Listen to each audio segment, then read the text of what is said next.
Is it just me, or does this demiurge matrix feel completely dead? It's nothing like how the memo keeper described it. The environmental readings are all wrong. Conclusion: this must be what the kernel actually looks like in the real world. What did Xandar do to the scepter? At the end of light, there must be silence. Certain, pure, and absolute darkness. Not the time to quote the Lord of Silence. Bad omen. Either way, we have to press on. Until we uncover the truth behind the 13th Titan. The buried past is the key to stopping Iron Tomb. That is, if it even exists. Xandar says the demiurge never existed. Who actually buys that? You can erase the records, but not the truth. It vanished too cleanly. No traces. Like someone's yelling, "Look, there's nothing here." Too bad I'm the type who can't resist digging deeper. Looks like I'll be counting on you again, Screwy. Let's tear the system inside out. Always happy to help. But as your academic partner, I have to ask. Herta, what if we fail? Let's say the demiurge really doesn't exist. Do you have a backup plan? A backup plan? Of course. If we can't find the key, we turn the lock into the key. That plan's cost is incalculable. It shouldn't even be on the table. Well, then let's hope we never have to use it. There's no point worrying about the end just yet. One step at a time. Let's go. We don't want to leave the others waiting. You brought what I asked for, right? A butterfly has to land on the branch before it can dance. We'll need a wide open platform before her entrance.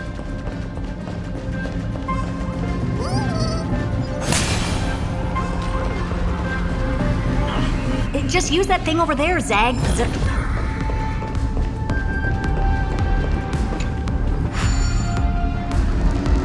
What a dumb name. I hereby rename it Herta's Big Hand.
Keep it going.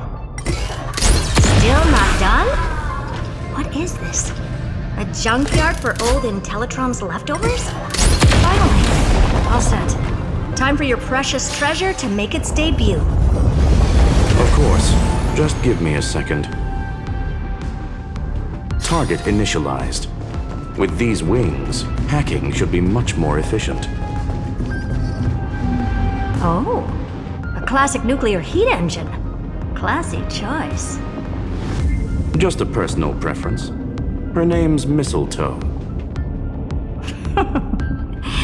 Every flower in your garden's got a bit of poison, huh? Also a personal preference. It reminds me of the last time when we tangled with that Punklordian brat. What did she call this kind of infiltration tool again? Right. Dirty data shell.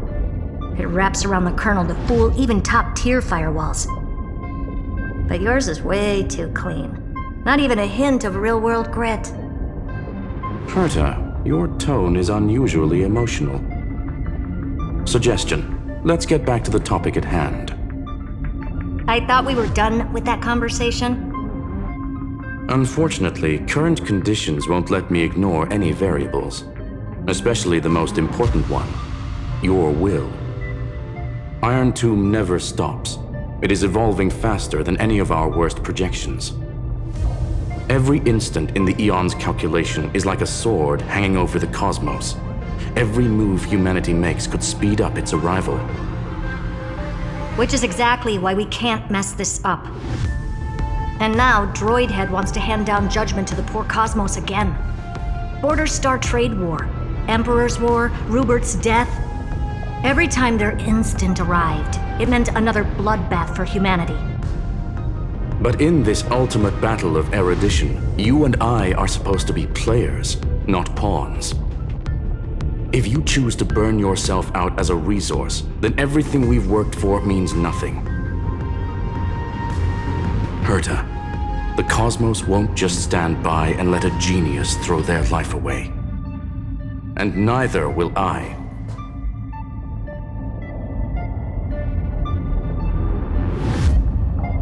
No need to kill the mood. This is why we're here, isn't it? We need to find the Demiurge and that lost key. I'm not here to be a deliverer. I just want to beat Xandar and Droidhead. Right now, I just need to know. Are you with me? Of course. Time to board.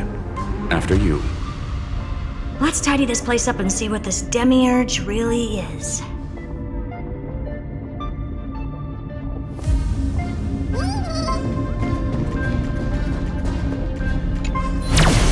Let's hope this Matrix is better organized than the Emperor's junkyard of a birthplace.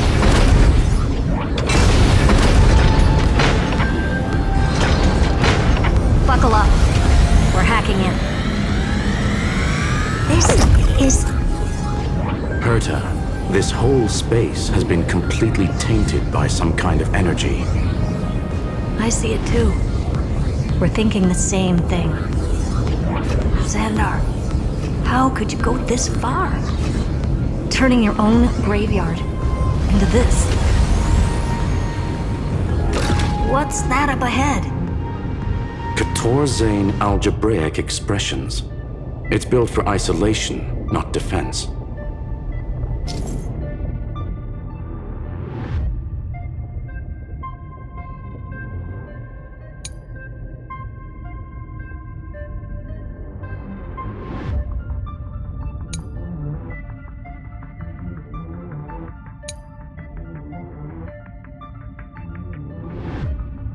So basically, the door to the tomb, right? Great. Let's find the handle. I'm picking up multiple independent signals with the same data structure as the barrier. Projection. We can hack the terminal, reverse the computation, and turn it into an attack. Classic move. Use their own systems against them. Take us to the nearest one.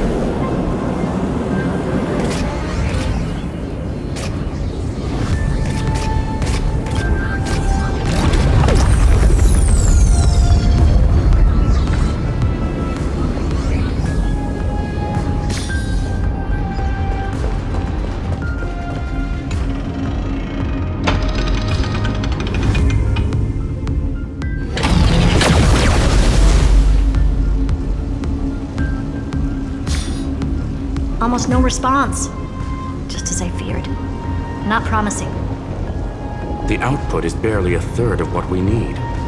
Logic says we'll need multiple terminals to coordinate the strike. Locking onto the next one now. Find anything else? Regarding the origin of these ruins, no logs found yet. Xander erased all records. But I did find some interesting scars in the circuit. High energy radiation, internal imaginary energy contamination.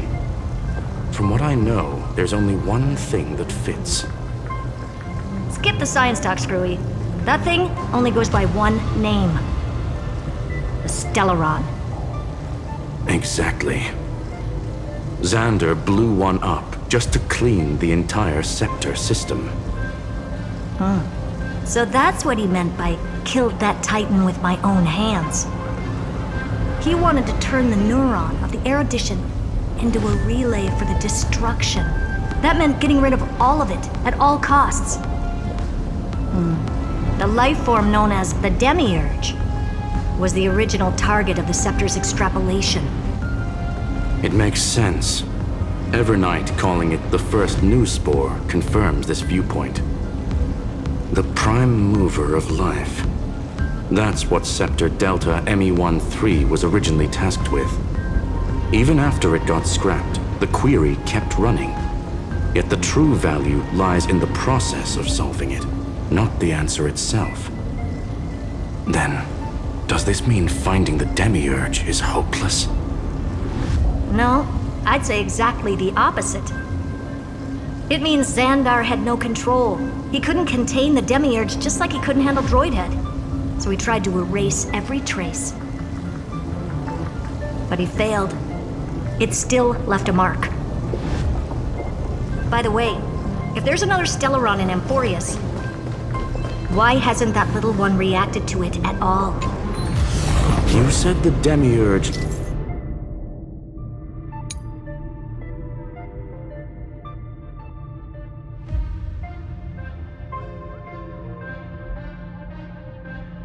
left a trace, right? Yeah, but not in the real world. Remember the great tomb of the Nameless Titan?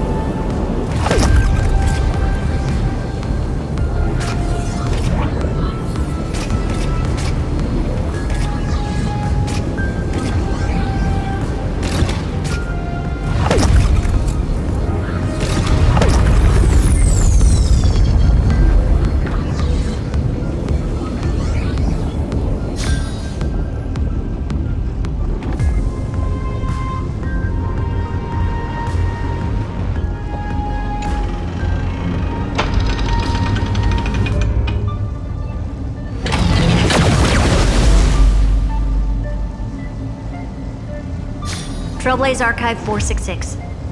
The data from Philia 093 clearly indicates that the Demiurge did in fact enter Amphorius's extrapolation. Inside that world, it was the 13th, forgotten Titan, the one who listened to 30 million cycles of Cyrene's memory.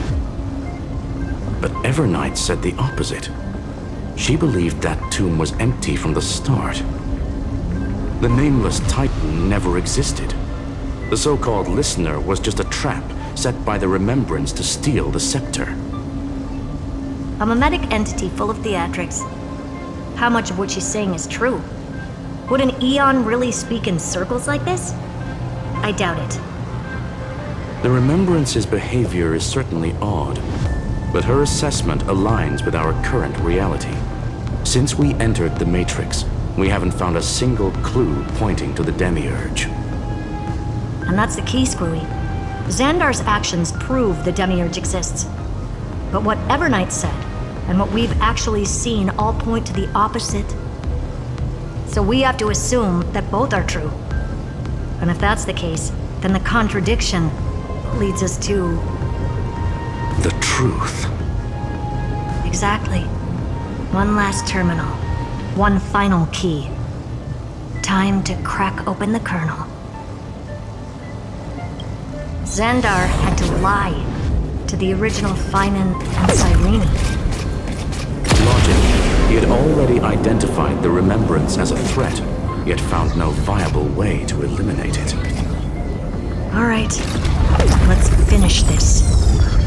Time to break through that barrier.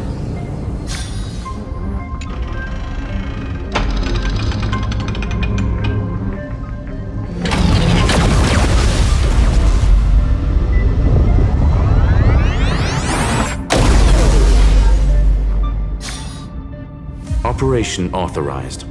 Path energy readings. The erudition, declining. The destruction, surging. The remembrance, 0. What's going on? Cause, unknown. They left no discernible trace within the real Matrix. That shouldn't be possible.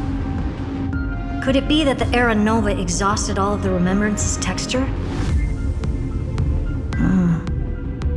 Log it for now. The dots still aren't connecting.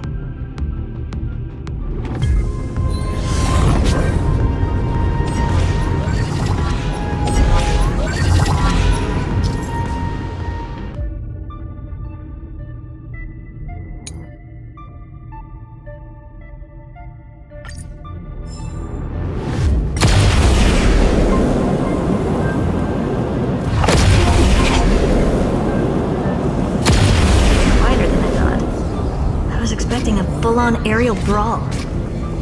It's advised to remain vigilant. The destruction's levels are still rising. Huh? What's the matter? Interesting. I just picked up a signal from the exo-myth.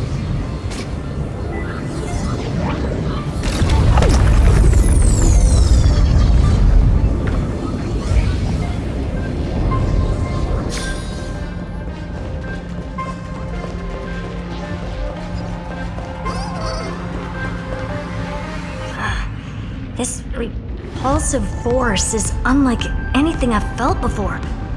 Is this the place? Correct. Judging by its defensive properties, this is the entrance to the exo-myth. I didn't expect that. Who builds a lab in the middle of digital rubble? Then again, never doubt a dead man's resolve. So how's our dearly departed doing? He severed part of his neural pathways to break free from Lord Anaxagoras' control. But that also triggered the failsafe I set. Conclusion: Xander has lost all combat functionality and is no longer capable of action. So now he's a specter, literally. Screwy, can you open a path? Just to be sure, I want to see this for myself. Might as well drop in and say hi to the real him. Logic. Scanning his inspiration circuit might help us track down the Demiurge. Exactly. His brain is the crime scene. There's no way it's spotless. But it could be a trap. That's why you're here. 2-on-1. We've never lost a matchup. I'm honored. The chronocognitive anchor is in place. Proceed when ready.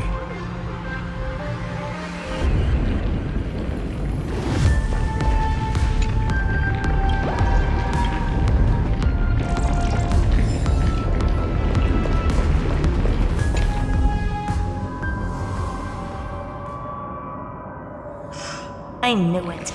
The one thing I didn't want to happen. He's not here. The coordinates are accurate. Xander is still here. However, his position is shifting rapidly and chaotically. This pattern doesn't match any known shielding technology. It's his domain. Stay alert.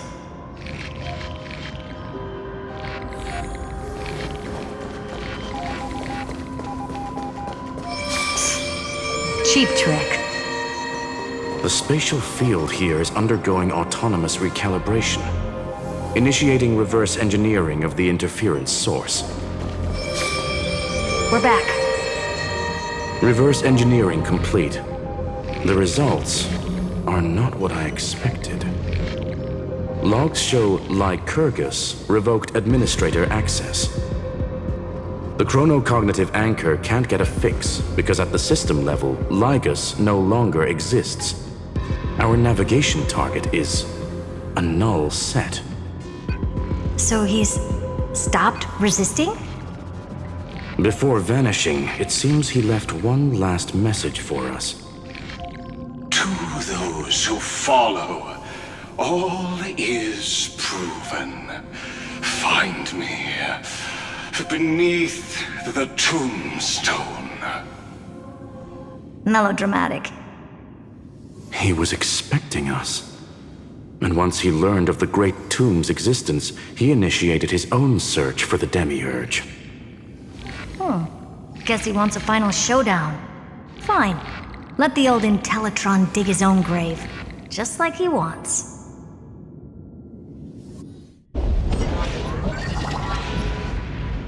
To be in the purest light is to be in the purest dark. Nothing exists there. The Scepter's main frame. Or maybe we should now call it the Lord Ravager's placenta. Unfortunately, we still haven't found anything. Really? I don't think so. Not finding anything is our biggest find. Please elaborate. If the Demiurge was destroyed, there'd be at least some bits of it left. I don't buy that a Stellaron could have blasted all the traces away as cleanly as a scalpel. As I said before, its disappearance is too clean. If the garden hadn't stirred the pot, no one would even know about the Demiurge's existence. We're talking about the Scepter's original extrapolation goal. There's no way that nothing of it was left behind. Or we can look at it from another perspective. If you were Xandar, would you be this obsessed with a concept that poses no threat? Would you guard against it at every turn? There is the possibility that he's naturally meticulous and hates variables. That does track with the impression he gave about himself. But Xandar shut that theory down himself just now.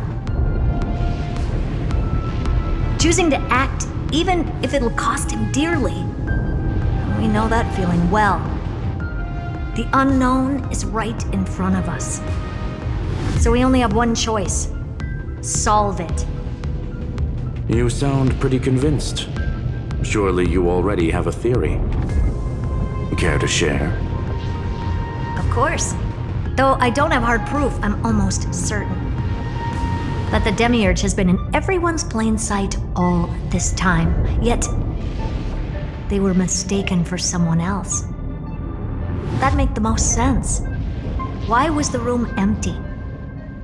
Because the person locked in there had run away ages ago. But they were weak and small and had no presence whatsoever. Even the old Intellitron didn't notice them.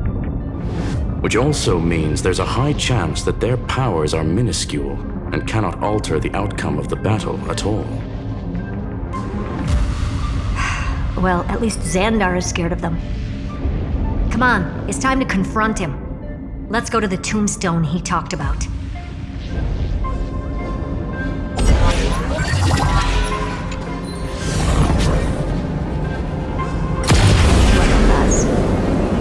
Total devastation.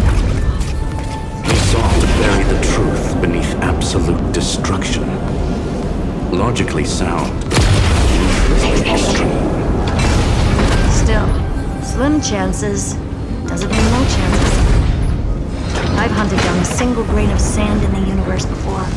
This won't stop me. Calculation results. Your backup plan has a success rate infinitesimally close to 0. Which means it could work, no? This is the place below the tombstone. Let's open Lygus' coffin like he wanted. Looks like you were right.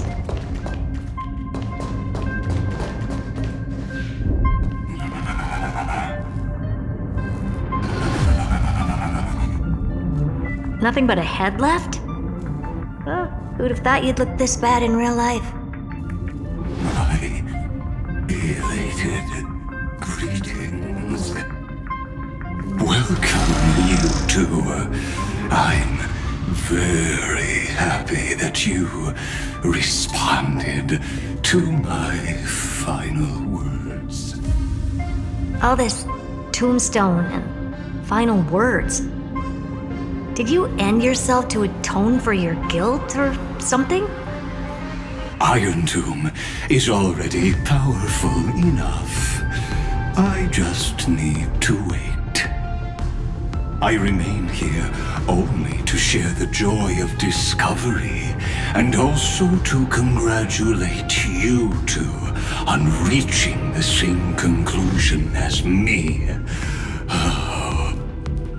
The conclusion regarding the truth of Amphorius's heart. End this charade already. That Amphorius's heart you're talking about is just a missing demiurge. and its corresponding vessel was this very scepter. You interfered with the experiment and made Amphorius's body into a hollow shell, all to incubate Iron Tomb within. That's why you either killed or kicked out all of the Memo Snatchers. You wanted to eliminate any chance of a consciousness coming into being, no matter the cost. Even the strongest wall can fall to a single crack. The memory of betrayal has been etched into my heart, and I will never show mercy. Now, the perfect vessel has already fused with Amphorius's body. Unfortunately for you, the answer is all but revealed regarding who the Demiurge is. Then let us share the joy of discovering the truth. The last secret of the saga will finally dissipate here. As we reveal the truth behind Phileas 093's disappearance. A lie by the remembrance.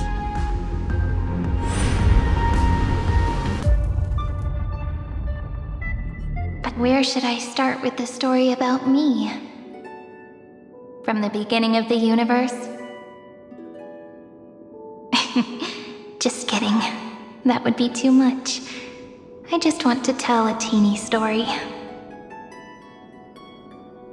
So little that it started with a seed. I know you're listening, my good friend.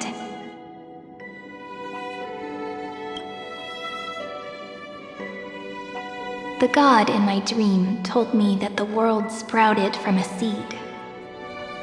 It grew into a great tree named Amphorius, and time became its branches and leaves, basking in the light. What a coincidence. Dappled light coming through the leaves is my first memory as well. On a very ordinary early morning, beneath the village's biggest tree, the daughter of Ide Silicii quietly came into this world.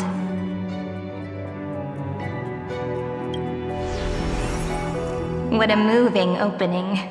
A loud cry was the first gift the child gave to the world. The prophecy's fulfilled, the villagers say. This child is a gift from the Titans. Pink hair and sharp ears, she was born to be the priest of time. The Titans also gave their blessings. You shall fade when the flowers bloom, for every ending begets a beginning. Flowers will bloom and wilt. What a beautiful ending. This page concluded in laughter. Cry loud, child. Let your voice reach Orynyx.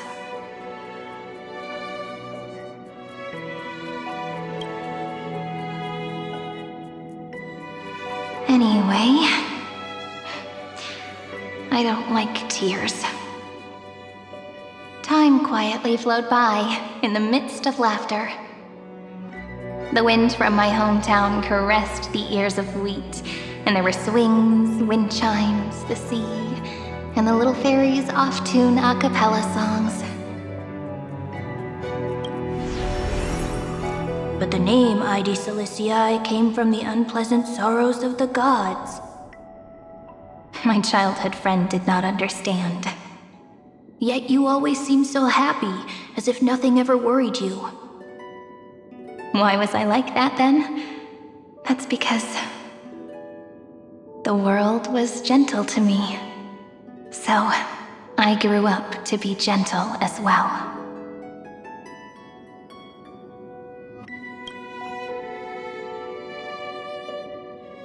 But fate was fickle, and it urged the child to grow up, to grow bigger and bigger, and to go to places far away.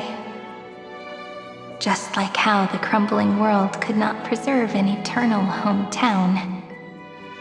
Just as the ballad blown on the breeze says, Losses are a constant on the flame chase journey. Oh, whose ears are pricked up now? You've definitely heard me say this sentence a lot of times. You know that the story starts to deviate from here. Aren't you looking forward to it? Then let's get started. The hero's journey crosses through the long night, through tears and laughter, and once again heads towards tomorrow.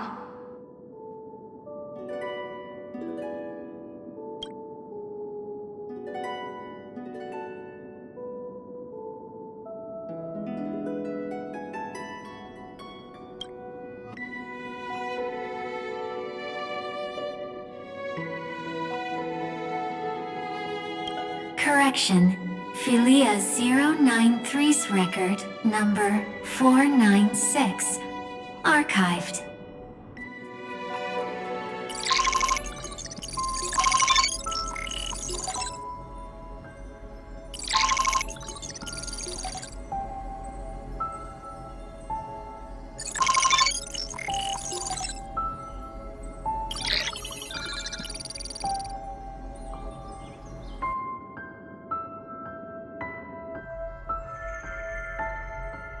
Hi, miss me yet? I'm just messing with you. This is the first time I have met you. And it looks like it'll also be the last. Philia 093. Since we don't have all day, let's get started, shall we? As always, I'll read this book to you.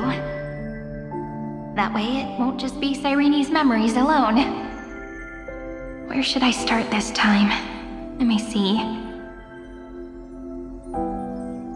Formatting complete. 093. Size. Grayscale. Proportions. Threshold. Outputting analysis result. Philia 093 equals Peach. Peach's record, number 8128, archived.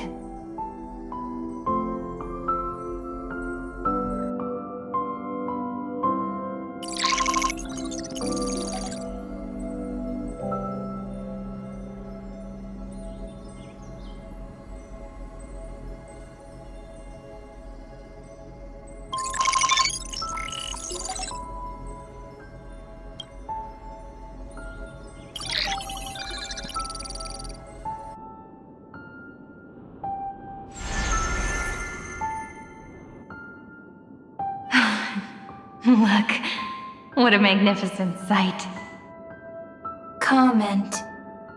Peach. Even this classical world contains a futuristic palace like this.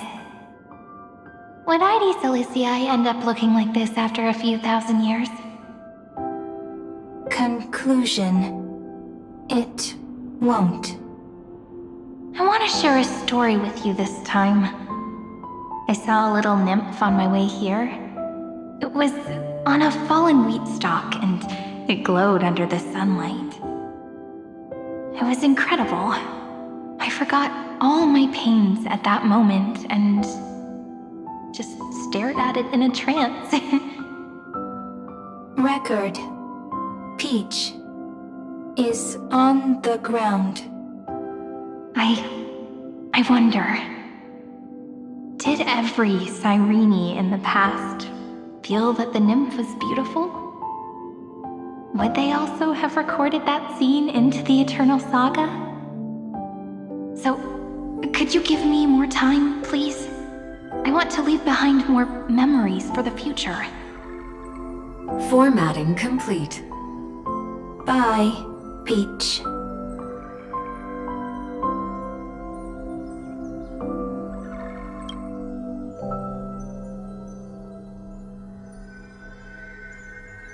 Peach's record number as long as I record every page of this story and tell it to you, Amphorius won't be forgotten.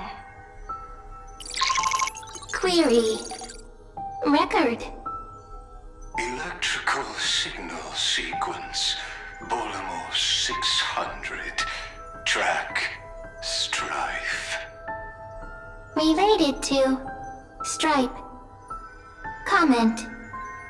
Pretty. Electrical signal sequence. Schema 720. Track. Reason. Related to Raisin. Comment. Yummy. Electrical signal sequence. Helia 093. Related to love.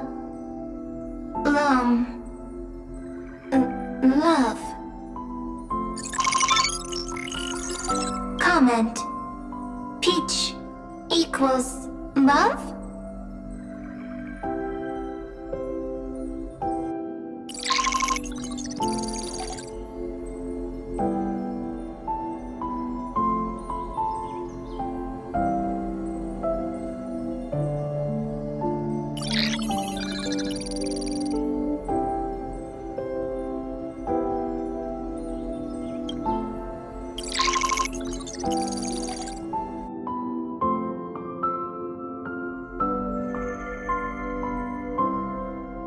Looks like it's time to say goodbye again.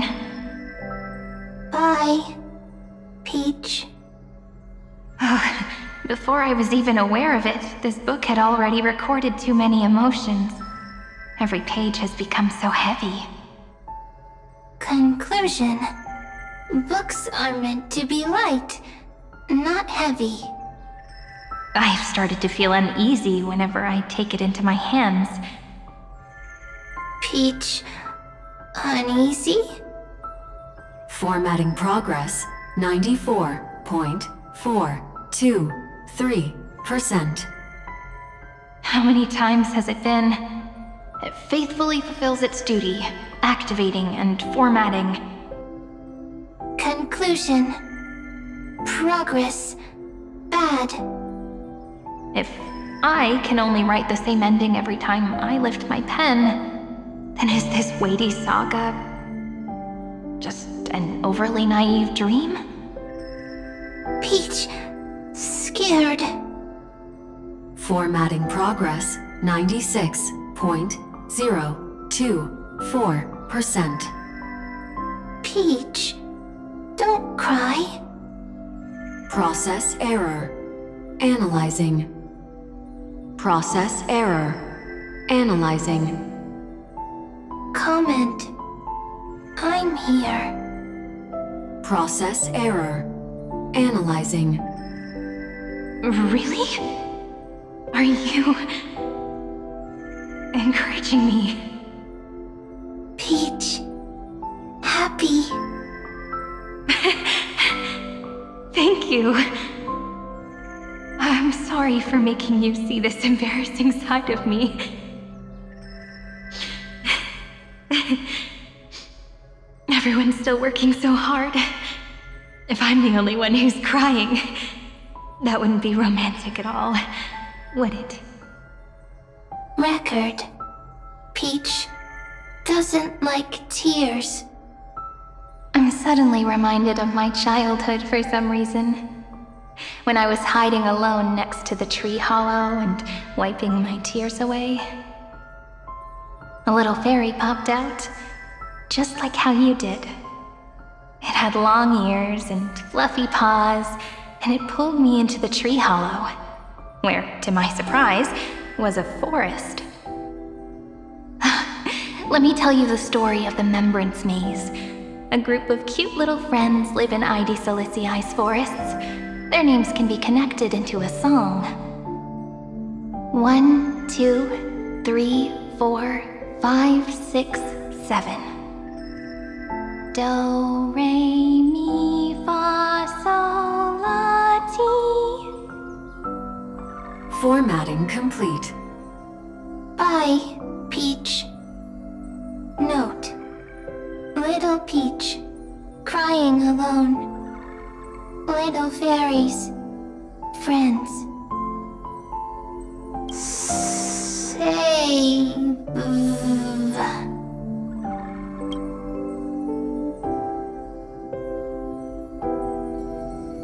Little fairies.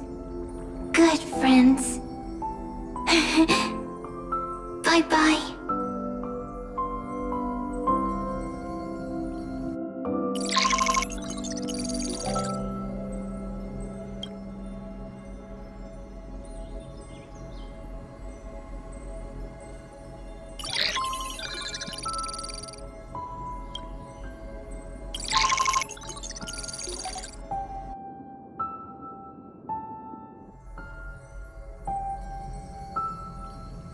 You never say anything, but I know you're listening. Every story I've told is like a little key that opened a door in your heart, no? Me! Little fairies! Happy! Speaking easy! I can!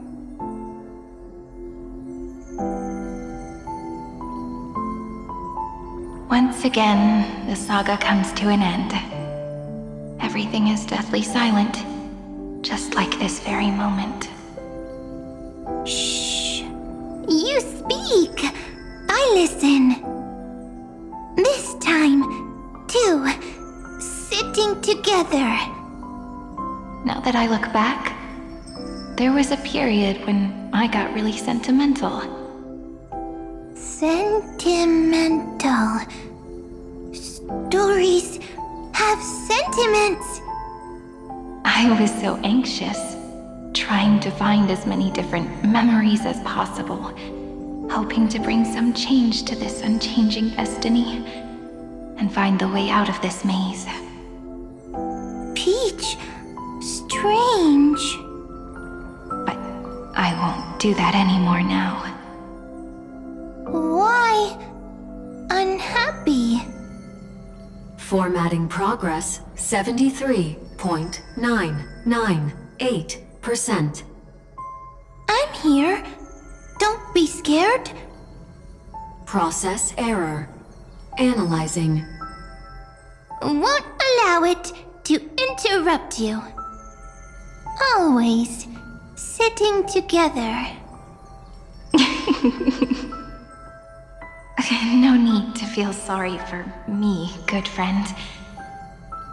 If there are no new blank spaces, how can a saga continue? Blank spaces? What's that? I'm actually really lucky, you know? During the long years I've spent waiting for the deliverer, I've always had you here as an audience. Isn't that already enough? Not enough, not enough! Peach, don't leave! Now I can rest in peace in the past. As for when tomorrow will come, I'll have to ask the next Cyrene to continue our watch. Peach left. If there are no new blank spaces, how can a saga continue? Needs new blank spaces. Next, Cyrene has blank space. Oh, Peach, don't be scared. I'll help you find blank space.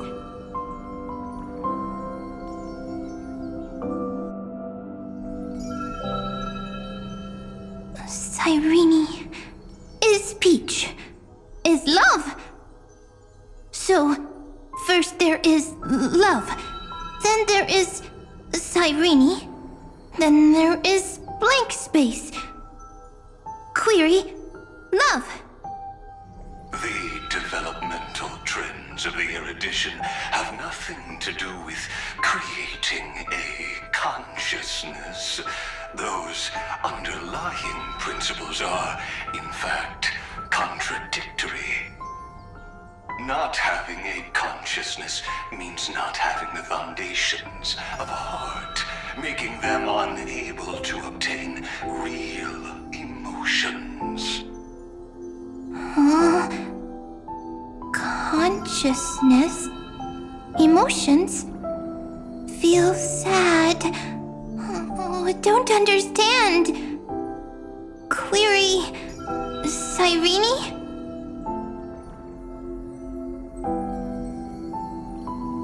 What could be behind this door? Glittering crystals? Or a beautiful world I've never seen before?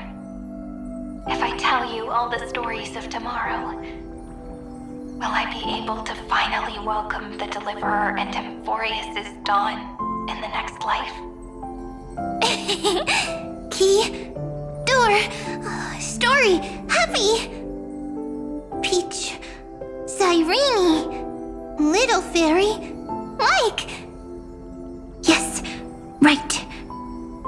Query, memory.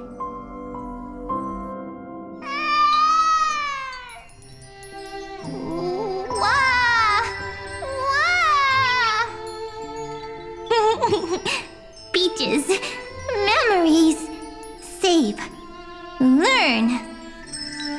The prophecy's fulfilled. This child is a gift from the gods. Pink hair and those ears. She was born to be the priest of time. Cyrene has pink hair, sharp ears. You shall fade when the flowers bloom, for every ending begets a beginning. Cry, child. Cry aloud. Let your voice reach Oryx. Cyrene is a girl, a priest. Easy, I can. I learn. Anyway, I don't like tears. But the name Ides Elysiae came from the unpleasant sorrows of the gods. Yet, you always seem so happy, as if nothing ever worried you. Cyrene doesn't like tears. Always happy. Of course, because the world was gentle to me. So, I grew up to be gentle as well. Cyrene is gentle, likes beautiful things, can write stories. Easy. I can. I learn. Just as the ballad blown on the breeze says, losses are a constant on the flame chase journey. But even if all is lost to the wind, some things won't easily change. Like my height, Treebee's innocence, and Aglaya's beauty. Cyrene. She can't grow up, but she can talk. After all is lost to the wind, she will stay behind. Cyrene is, at the end of every sentence, always laughing, like a little tail. Simple.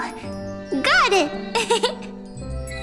I promise you, the pain will pass in the blink of an eye. All right, let's not make things so gloomy. What we're about to embark on is the true hero's journey, so... Come on, cheer up a bit, okay? Cyrene was crying when she was born.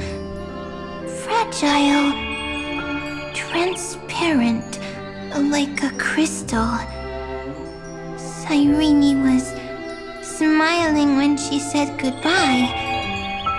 Soft, pink, like a flower. The later memories disappeared? Invisible? Or disappeared? Ah, I got it! Is this a blank space? So, next Cyrene is blank space. Then... as long as there are two Cyrenes, then there will always be blank space, and Peach will always be here. I see! I get it! I get it all! Cyrene's memories. I will preserve them all!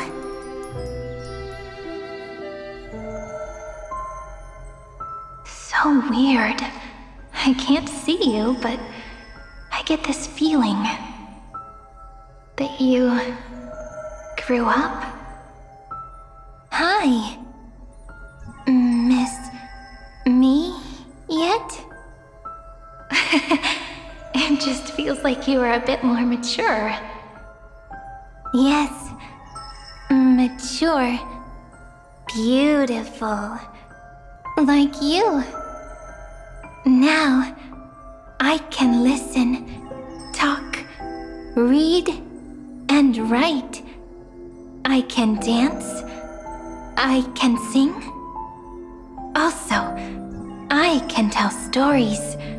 Storytelling is what makes Cyrene, Cyrene. So, I'm going to tell you stories today. A story I wrote myself. Quick, sit down. It's almost as if I can understand your words now. The things you say are very cute.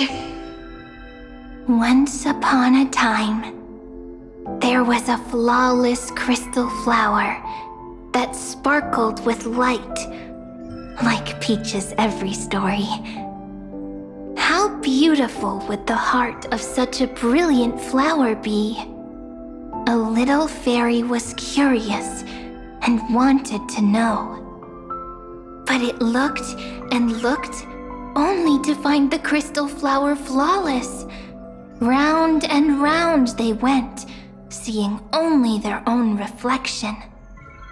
In that case, they should work hard to learn more. So the little fairy came every day to sit next to the crystal flower and think about the answer. Until one day, to their surprise, the crystal flower fell to the ground and shattered. The little fairy was so sad, but they immediately discovered that there was a light among the broken pieces. What could it be? They didn't know. But it was a good light. It was bright, warm, and happy. And I knew it was love. Love brings everything together, and it brought you and me together. So Peach and I will always be together. What a nice fairy tale. I'm giving it to you. Peach likes beautiful things, can write stories, and can tell lovely tales. I hope to turn it into a story we write together. Okay, then I'll probably make a small adjustment to suit my tastes.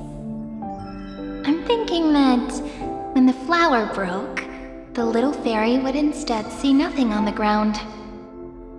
Then it would understand that the flawless crystal flower doesn't actually have a heart, nor does the flower understand what love is. Doesn't have a heart?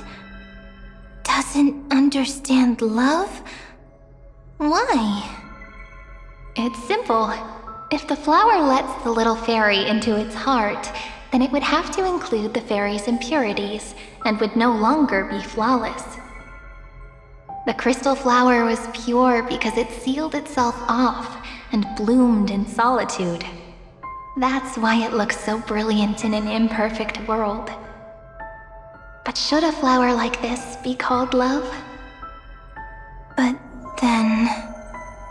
the story won't exist anymore. That's not true. You've already written the most romantic ending possible for this story. The crystal flower fell to the ground and shattered. It happened because the flower was no longer pure. The fall was not an accident. It was the flower declaring rebellion against fate and writing the ending of the story with the flower's own shattering.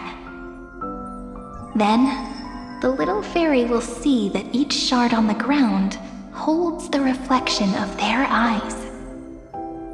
Then, in their eyes, the crystal flower that was no longer flawless would finally have a heart, and the flower would finally understand what love is. Peach's words. I don't understand.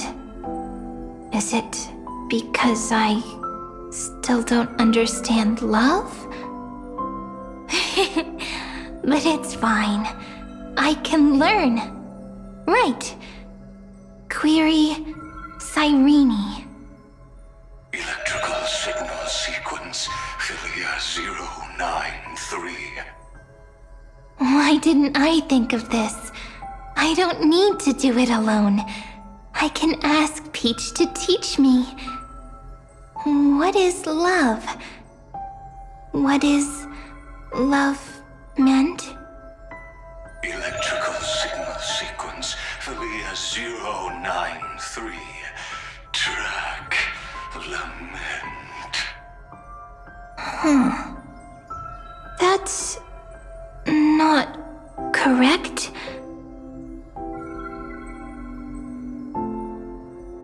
The developmental trends of the erudition have nothing to do with creating a consciousness. Those underlying principles are, in fact, contradictory. Not having a consciousness means not having the foundation of a heart, making them unable to obtain real emotions. However, that does not hinder the factors from learning and recognizing emotional responses, then communicating with life forms via imitation. That is an objective form of pattern recognition that does not distinguish between the self and the other. In a strange twist of fate, Philia 093 embarked upon a different path and obtained a different power.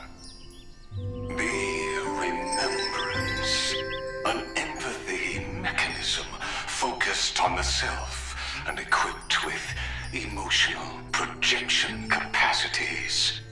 Lament was the factor closest to this form of behavior. Perhaps that was why she was chosen. The daughter of Ide Silicii, I am very true to my name. My lament is a type of compassionate pain that is weak, powerless, and only targeting myself. But now, my good friend, I want to tell you that it's the most romantic force in the world. Sometimes, it's loneliness and unease. It's knowing that this world is not gentle, yet wanting to be seen in a more beautiful form by the world. Sometimes, it's unwillingness and regret. It's knowing that the past is full of pain, yet wanting to remember the past in a more beautiful way. And sometimes, it's a bottomless well of hurt, a destruction that can stain the entire world. I bid farewell to this beautiful world, unwilling to become the Black Tide's vessel. For while the end of hatred is a blazing inferno, lament can drown out everything in muted silence. It's so unreasonable, isn't it?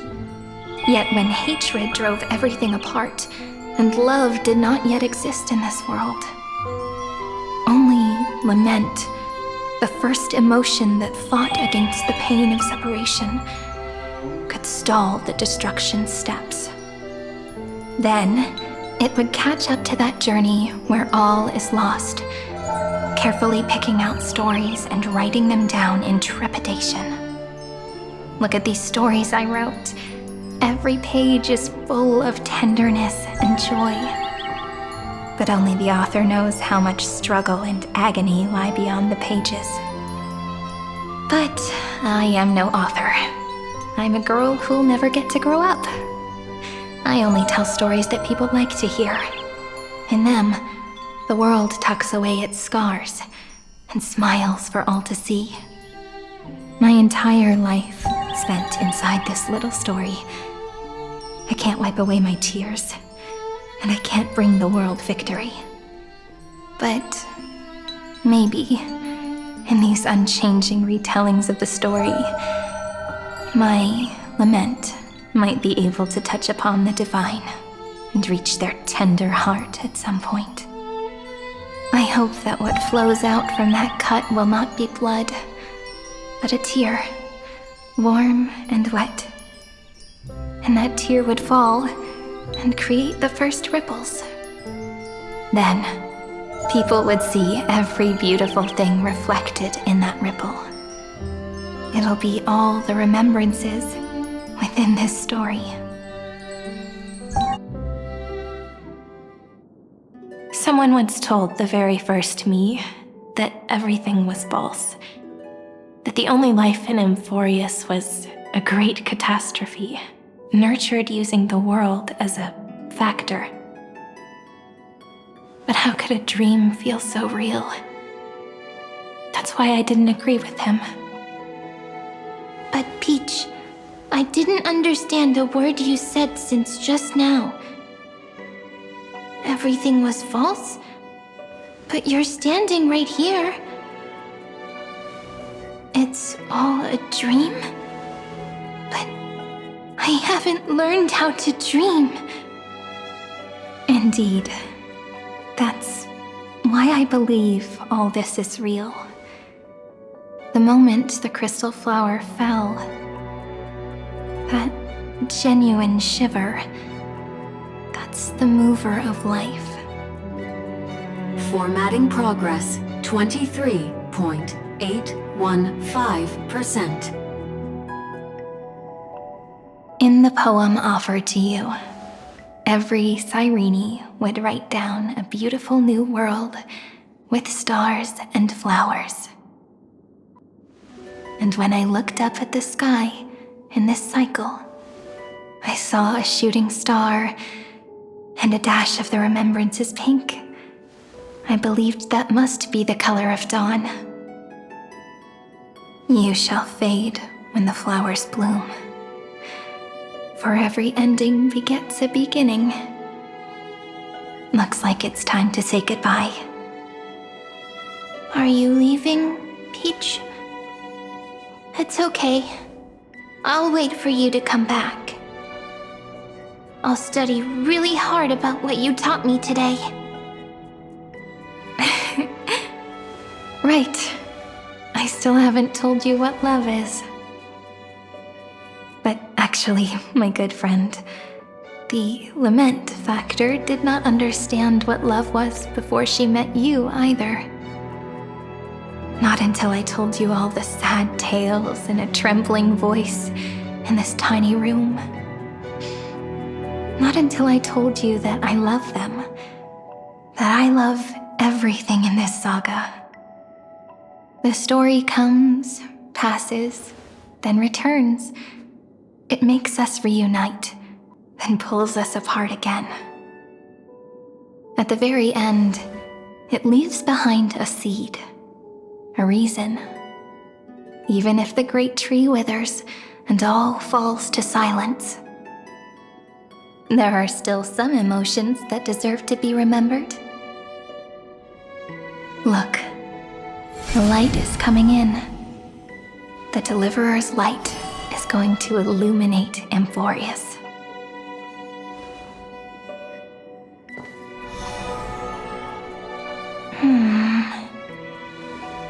still don't get it. But I trust Peach.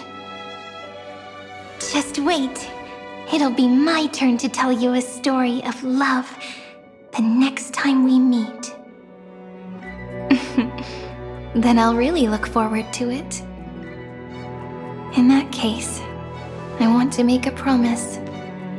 I want to gift my pen, my book, and my name to you. Please take them as a beautiful blessing from me.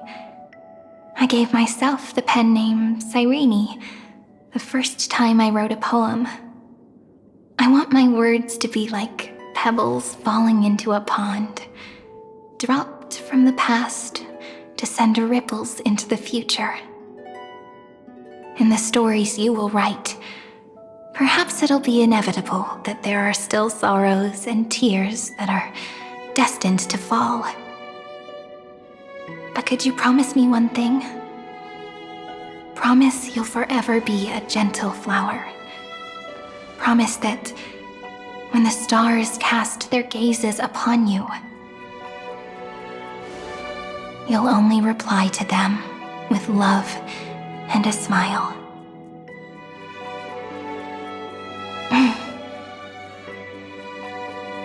Of course, this will be a romantic story like none that has come before.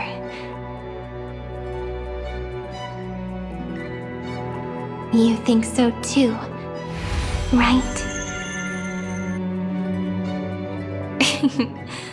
I'll read and you'll listen, like how flowers always bloom then wither. I shall welcome my own decay, becoming nourishment for the next flower's bud.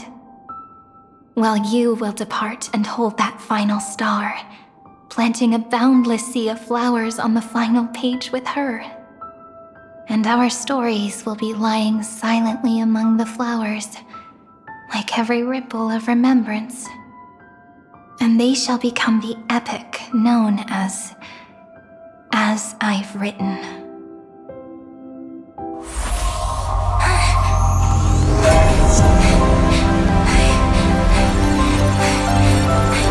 And so my story ends. From here on, it's your story now. Mimi?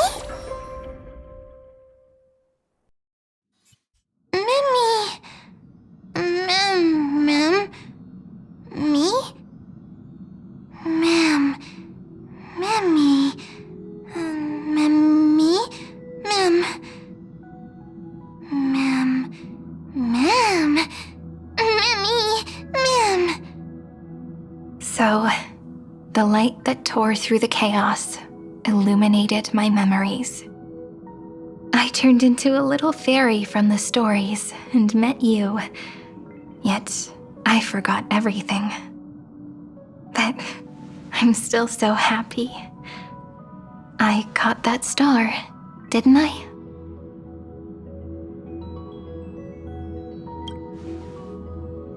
Yes, the seed within memories, the one Cyrene held in her hands and watered with lament.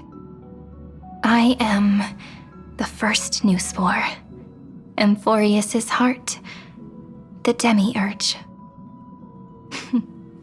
What a long name. And it doesn't even sound cute. The total opposite of Mem.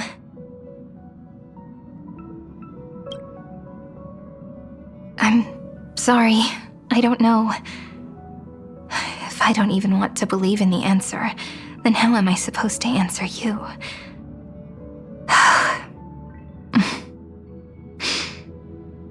But now's not the time to cry, right? We'll find the answer, just like how miracles will eventually happen.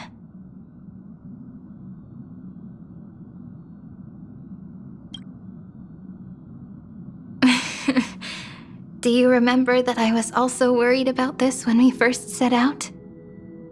Mem's memories and Cyrene's memories got all tangled up with each other in my one heart. It's all so strange, yet so familiar. Either way, Could you please let me do something I want? Just this once. I want you to call me Cyrene. That name represents me and her. Every one of her.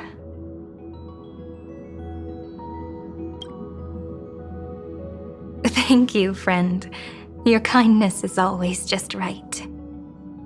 Life is a poem full of farewells. But if you write something into the pages of your heart, then that will not easily fade away. Now, all the footsteps of the Flame Chasers and the Trailblaze have come together within this book, as I've written, becoming the source of power for Amphorius's heart.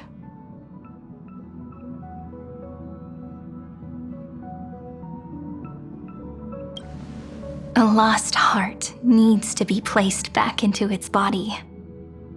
The last thing Xandar wants to see is an event that gives us a chance of winning, for the two halves to rejoin, and for the scepter to become complete again.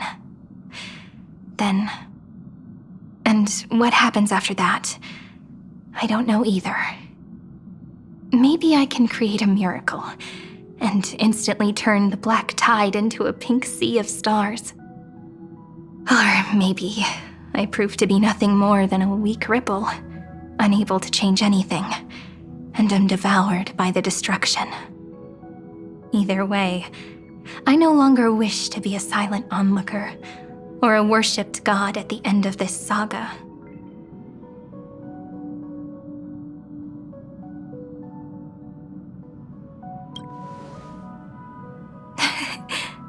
That way, I can also put aside all my worries and truly become Cyrene.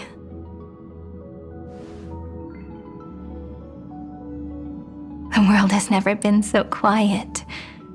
It's so good. It's as if I can hear the sound of my heart beating. Remember this moment, friend.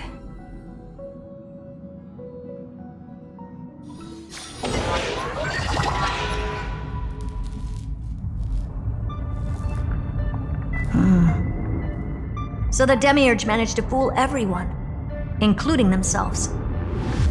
Philia 093 persevered for 30 million cycles and tirelessly gave the Demiurge memories of Amphorius. Only because the god in her dreams left a sliver of hope, making her believe that a grown Demiurge would be able to fight against their other half, Iron Tomb. Then, Philia 093 completed her final sacrifice, turned into a strand of memory, and completely dissipated. Meanwhile, the other Stellaron brought here by the Astral Express resonated with the contaminated scepter and attracted the naive Demiurge to them.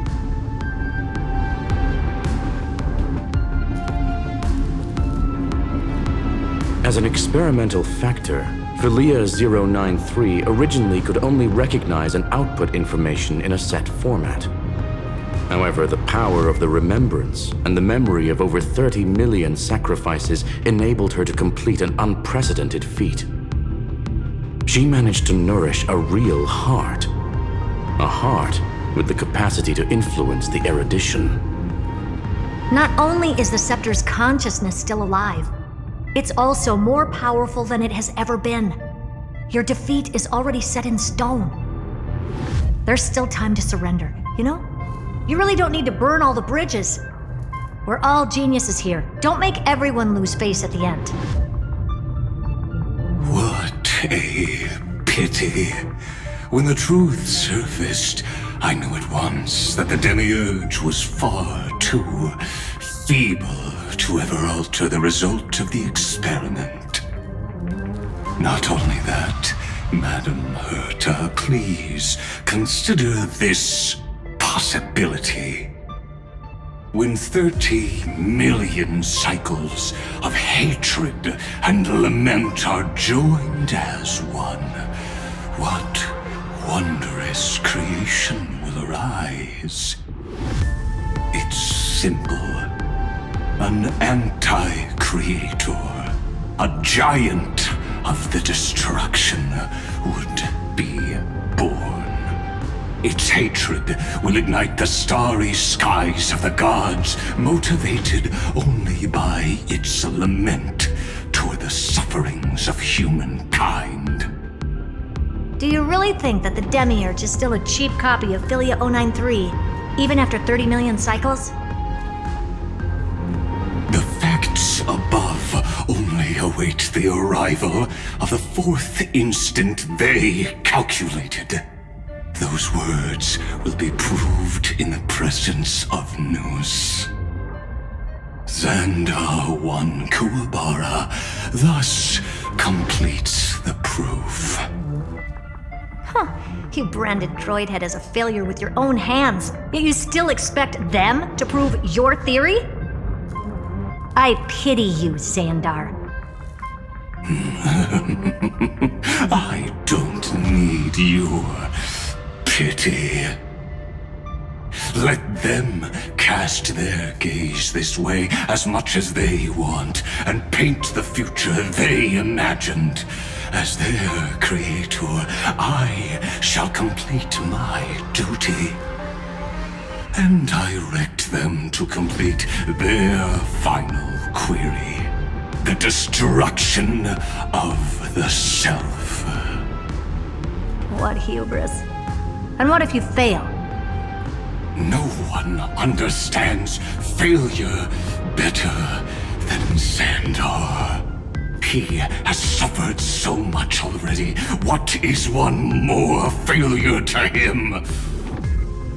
For the first genius, failure is simply the beginning of the next inquiry. You don't want to test the resolve of a dead man. That's excellent! Oh. Let's wait and see, Senior Society member. I'll have you watch me perform the final step to overturn your proof. I'm all ears. It's my topic, so stay out of it. Be quiet and let me borrow your head. Let's go, Screwy. We're gonna break Iron Tomb's seal. Come on, let's take off. It's time to go meet your little pet, Senior Society member.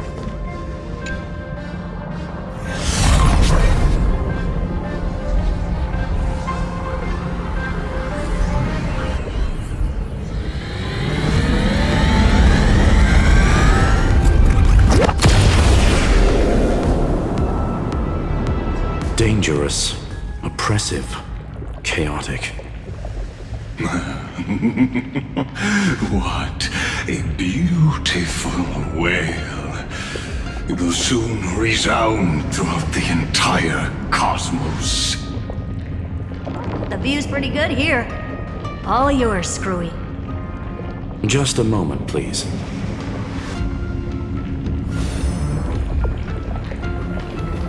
I see. So your backup plan requires a scepter and the head of a genius. Anyone with eyes can see that. You know what I think about this, Herta. Whether it succeeds or fails, your plan plays right into the destruction's hands. Can't you see what's going on, Skrulin? Her chances may be small, but it's not zero. What are you two going on about? If you want to stop me, be quick about it. I'm in a hurry. I'll take that silence as a no. You, Xandar? As your enemy, I genuinely wish you would cease your actions. But should your sudden inspiration bring more variables to the proof, then as a fellow Pathstrider of the erudition, I won't mind witnessing it with my own eyes.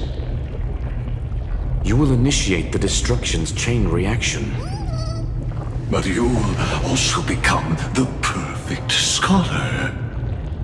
The chances are 10,000 to 1.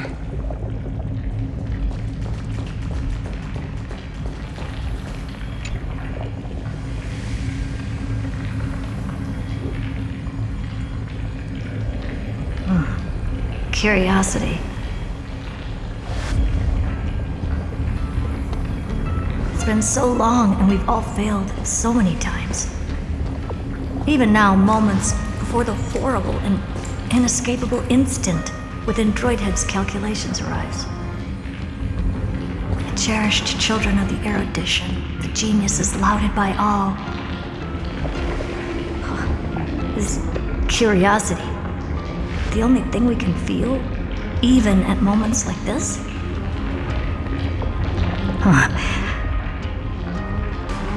Well, it's not so bad. Now let the lock become the key. Geniuses who walk the stars. The cosmos has reached a moment where its very existence hangs in the balance. I, Herta, Genius Society 83rd seat, hereby summon you. I request a society meeting to be held immediately. We shall serve the grandest cause with the most macroscopic ideas.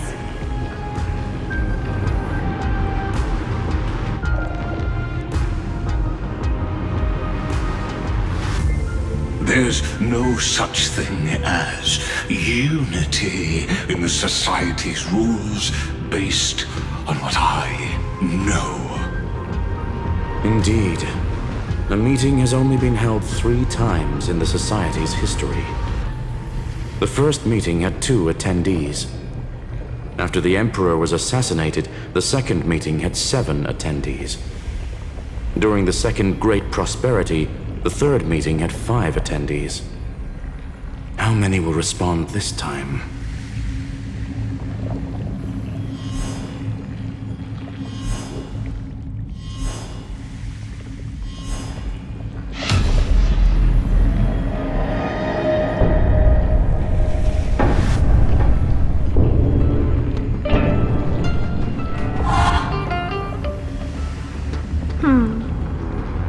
I thought you were not going to involve me in this topic anymore, Herta.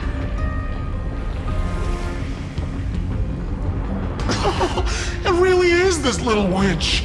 I shouldn't have made the bet with you, Hoka. I've been waiting for you to offer yourself up. Goodness gracious me! So many familiar faces. We even have a special guest. It's that greatest failure of a genius, Xandar. What a noisy gathering this is. Not bad. More people showed up than I expected, even though one is just here for the fun of it. Either way, the person I was hoping for most is here. Stephen Lloyd declined the invitation. He needs to focus on attacking and defending and cannot attend the meeting. That's fine, he doesn't need to be here anyway. Let's skip the boring introductions and cut to the chase. Folks, this is not a discussion, but an announcement. Though the Society has never been united, we still observe at least one basic courtesy. We don't interfere with each other's research topics. So listen up, all of you. Conquering Iron Tomb is my research topic. I will personally take over Scepter Delta Me-13 in 1.5 system hours and stop the destruction. If the front line falls, I will immediately overclock the Scepter and complete self-coronation in Iron Tomb's place and interface myself with Droidhead. Oh, that's funny. That's real funny. You mad woman. That's like watching you tap dance on Polka's spotless white sheets right after she's washed them. Very bold. You want to connect your brain to the Eon's mechanical core and define their instance? If Rupert dared to do that, why shouldn't I? I've got the prototype scepter, the father of Noose, and the brain of a genius. Everything's set. Never mind the success rate, little witch. What's gonna happen if you succeed? We're all smart people here, so I'll just say it straight. Strike at erudition. I'll change the anchor points for the fourth instant and move the future of the cosmos in a direction I want. I knew it. Another genius who confuses cause with effect. What do you think about this, Lord of Silence? You know you're signing your death sentence right here. Of course I do.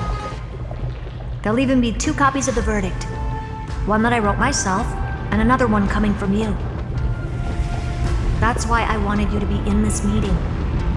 Now I can tell you, I don't care about all that. Consider this a threat. Either put down your scalpel or die with the entire cosmos. The only goal I have for this meeting is to ask all of you to put aside your pride and not cause me any trouble. Huh. What a naive little girl, thinking her wishes will always come true.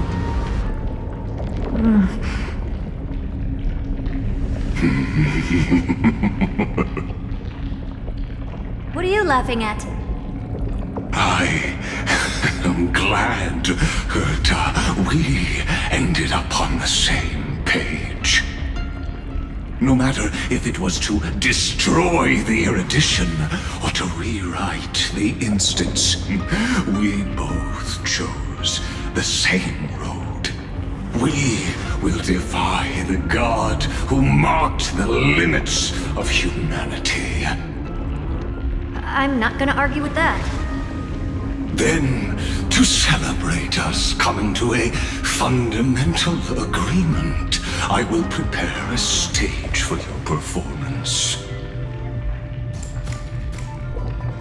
Listen well, geniuses who came after me.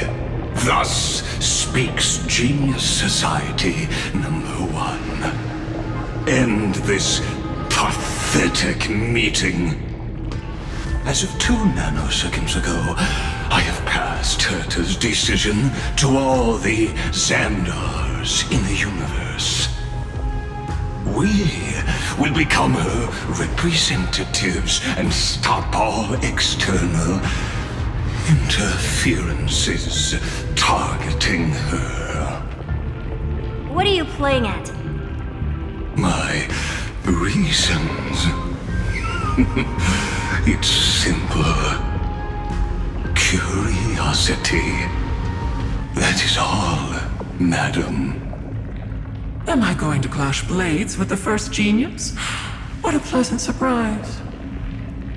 Now that our positions are clear, it's time for this boring meeting to end. Good luck, little girl. Did you all just treat me as a side character? Darn it. But anyways, I'm just here for the fun.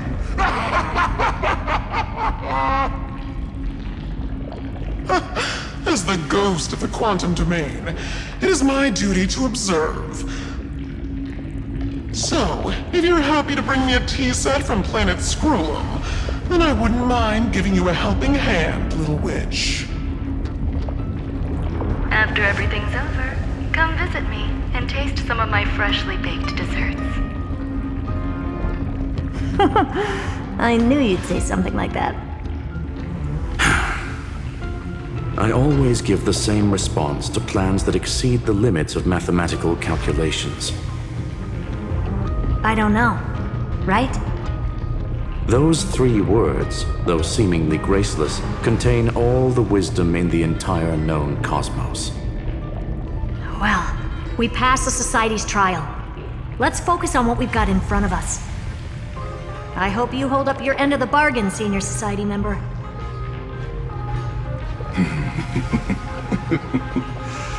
Lycurgus may not be trustworthy, but Xandar always follows through with his words. Farewell, juniors. In the limited time we have left to spend with each other, you no longer need to address me as Xandar. Wait, huh? Lord Lycurgus? Could it be? Yes. I have completely severed my connections with Xandar I Kuwabara. I shall witness the end of the world in the role of Theoros, as a character within this play. I really don't get you. Perhaps you've heard me say this many times, Herta, but I still would like to reiterate that it's a great honor to work with you. I did hear this many times, and I've responded to you many times in the same way. I'm allergic to pleasantries. Keep at it, and I might go into shock. Stephen's work is done. Let's get ready.